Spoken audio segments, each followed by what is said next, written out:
చెప్పు నీలవేణి, ఆ హరిత ఛాలెంజ్కి నేను ఏ విధంగా సమాధానం చెప్పాలి?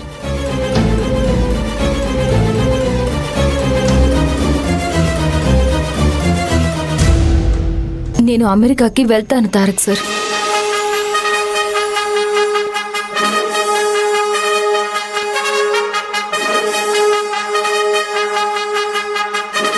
హే, ఇప్పుడేమన్నావు? నేను ఒంటరిగానే ఈ బిజినెస్ ట్రిప్ ముగించుకుని వస్తాను తారక్ సార్.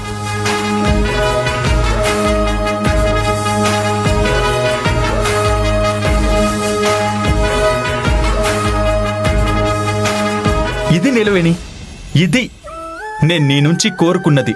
నువ్వు అమాయకత్వం అనే అడ్డుతెరల నుంచి దాటుకుని రావాలి. నీ గుండె నిండా కొండంత ధైర్యం నింపుకుని ముందుకు సాగాలి. నేను ఎప్పుడూ కోరుకునేది ఇదే. ఇప్పుడు నీలో నాకు ఆ ధైర్యం కనిపిస్తుంది. ఇక నేను ఓడిపోను అనే నమ్మకం నాకు కలుగుతోంది. Thank you so much Neelaveni. Neelaveni, thank you so much. Tarak sir, కళ్ళు తిరుగుతున్నాయి. ప్లీజ్ నన్ను కిందకి దింపండి.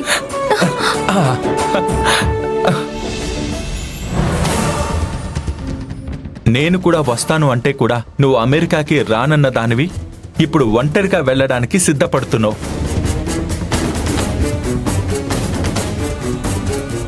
ఏంటి, నీలవేణి సింగిల్ సిపాయిలాగా అమెరికా వెళ్తుందా? ఇంతలోనే అంత ధైర్యం ఎలా వచ్చిందబ్బా? నీలవేణి, నన్ను గెలిపించడానికి నువ్విలా చెప్తే సరిపోదు. ఇదే ధైర్యం నీ మనసులో ఉండాలి. ఇదే ధైర్యంతో నువ్వు ముందడుగు వేయాలి. అమెరికాకు వెళ్ళి ఆ బిజినెస్ ట్రిప్ ఫినిష్ చేసుకోవాలి. ఒక్కసారి అక్కడ మీటింగ్కు అటెండ్ అయ్యి నాకొక మెయిల్ రాగానే ఆ మరుక్షణమే నీ పక్కన నేనుంటాను. ఎందుకో తెలుసా? నీ గెలుపు చూడ్డానికి, నీ గెలుపుని అందరికీ చూపించడానికి.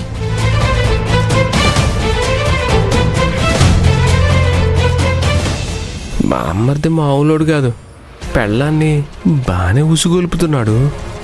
ఇప్పుడు ఈ విషయం నా పెళ్ళానికి చెప్తే ఉన్న పళంగా హార్ట్అటాక్ రావడం ఖాయం. వెళ్ళి చెప్పేయాలి. చూడు నీలవేణి, నువ్వు ఈ బిజినెస్ ట్రిప్ ముగించుకుని వస్తే ఇక ఏ నాటికి ఎవ్వరూ నీ సీఈఓ పదవి నుంచి నిన్ను తొలగించలేరు. పర్మనెంట్గా ఈ కంపెనీకి నువ్వే సీఈఓ అని ఆమోద ముద్ర వేస్తారు. నాకు చాలా హ్యాపీగా ఉంది. ఈ సంతోషంలో నీకొక స్వీట్ చేసి పెడతాను, సరేనా? తారక్ సార్, నిజానికి మీ ముఖంలో సంతోషం చూడ్డానికి నేను కొంచెం ధైర్యం చేశాను. ఆవేశంలో ఒంటరిగా వెళ్తానని చెప్పాను, కానీ నాకింకా భయంగానే ఉంది తారక్ సార్. భయమే నీ దారిలో ఉన్న మొదటి అడ్డుగీత. ఒక్కసారి ఆ భయాన్ని పక్కకు తొలగించావా, ఎదురుగా కట్టిన కోట లాంటి అడ్డుగోడలైనా సరే కూలిపోక తప్పవు. నీలవేణి, నా నీలవేణి ఒక పవర్ఫుల్ బిజినెస్ ఉమెన్ అని ఈ లోకానికి చాటి చెప్పాలి. దానికోసం నీ మనసులో కొంచెం ధైర్యం నింపుకోవాలి, సరేనా?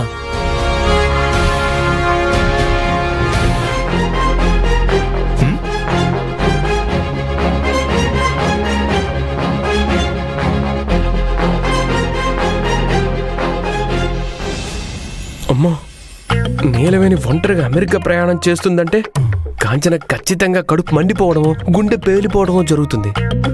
అలా అని కాంచనకి ఈ విషయం చెప్పకపోతే భర్తగా తనను నేను మోసం చేసిన వాడిని అవుతాను. ఖచ్చితంగా ఈ విషయం చెప్పాలి, చెప్పాలి చెప్పాలి చెప్పాలి.